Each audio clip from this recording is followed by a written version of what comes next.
This is the Star Flyer. Built in 2007, completely burnt down in 2019, and then rebuilt and refurbished in the year 2022. The Star Flyer, located at Star City Manila, was marketed as the first inverted roller coaster in the Philippines. Let's check out that front row POV.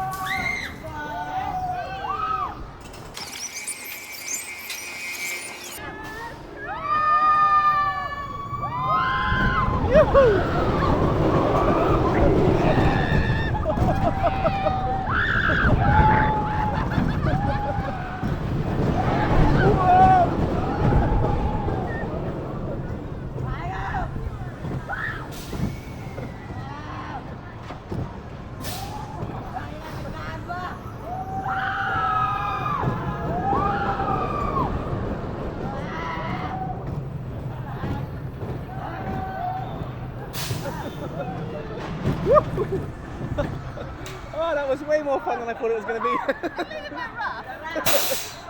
Alright. Great fun. YouTube is recommending that you watch this video next, or you can click the up button to subscribe to our channel. We have been Asher and Troy from Coasters Couple. Thank you for watching and see you in the next video.